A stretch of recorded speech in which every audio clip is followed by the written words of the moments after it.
മഹിതം മലയാളം.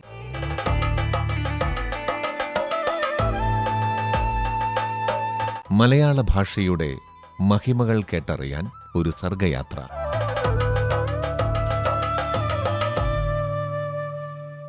ഇന്നത്തെ മഹിതം മലയാളം അവതരിപ്പിക്കുന്നത് ഡോക്ടർ ഷിമി പോൾ ബേബി. കറിവേപ്പില. കറിയുടെ സ്വാദ്, സുഗന്ധം എന്നിവ വർദ്ധിപ്പിക്കാൻ ഉപയോഗിക്കുന്ന പോഷകസമൃദ്ധമായ ഇലയാണ് കറിവേപ്പില. കറിവേപ്പിലയ്ക്ക് കറിയാമ്പില, കരിയാപ്പില, വേപ്പില എന്നിങ്ങനെയുള്ള മൊഴിഭേദങ്ങൾ കാണാവുന്നതാണ്. കറിവേപ്പിലയെ ഒഴിവാക്കിക്കൊണ്ടുള്ള കറി മലയാളിക്കില്ലാത്തതിനാൽ ഒരു കറിവേപ്പെങ്കിലും വീട്ടിൽ നട്ടുവളർത്താത്തവർ കുറവാണ്. വീടായാൽ കറിവേപ്പ് വേണം എന്നാണ് നാട്ടുനടപ്പ്.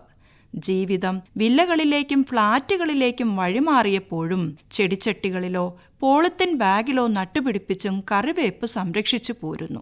കടുത്ത മഞ്ഞിൽ ഇല പൊഴിയാതിരിക്കാൻ വീടിനകത്തും അല്ലാത്തപ്പോൾ വീടിനു പുറത്തും മാറ്റിവെച്ച് ശ്രദ്ധയോടെ കറിവേപ്പിനെ പരിപാലിക്കുന്നവരാണ് തണുപ്പ് നാട്ടിൽ കഴിയുന്ന പ്രവാസികളായ ഭൂരിഭാഗം മലയാളികളും. രുചിലോകത്തെ അത്രയധികം പ്രിയതരമാക്കിയിരിക്കുന്നു ഈ ഇല.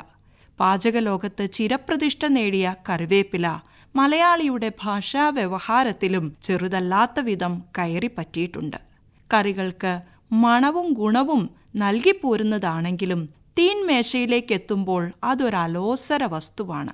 ചോറിലേക്കൊഴിച്ച മോരിലോ സാമ്പാറിലോ കറിവേപ്പില കാണുന്ന പാടെ അത് പാത്രത്തിന്റെ അരികിലേക്കോ പാത്രത്തിനു വെളിയിലേക്കോ നമ്മൾ മാറ്റിവെക്കും. പാചകത്തിൽ കറിവേപ്പിലയ്ക്കുള്ള രാജസ്ഥാനവും കറി വിളമ്പിക്കഴിഞ്ഞാൽ കറിവേപ്പിലയുടെ ഗതികേടും ചേർത്ത് വെച്ചുകൊണ്ടാണ് ഭാഷയിൽ കറിവേപ്പില പ്രയോഗം കടന്നുവരുന്നത്. അതായത് രുചി സാഫല്യാനന്തരം വലിച്ചെറിയാനുള്ള അന്യവസ്തുവായി മാറും കറിവേപ്പില.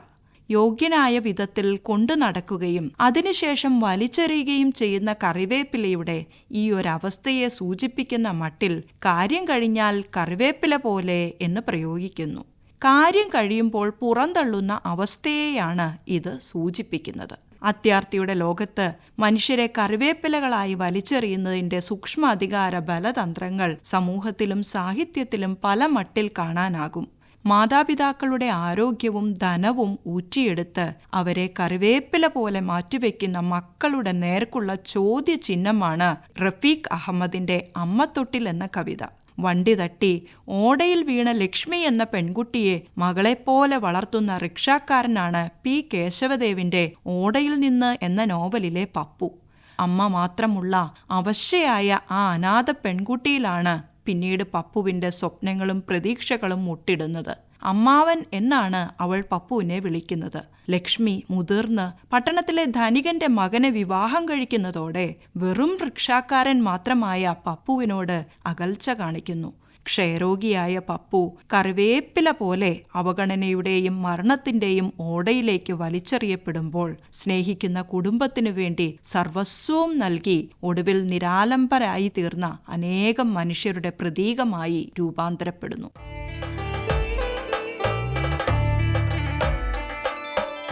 മഹിതം മലയാളം.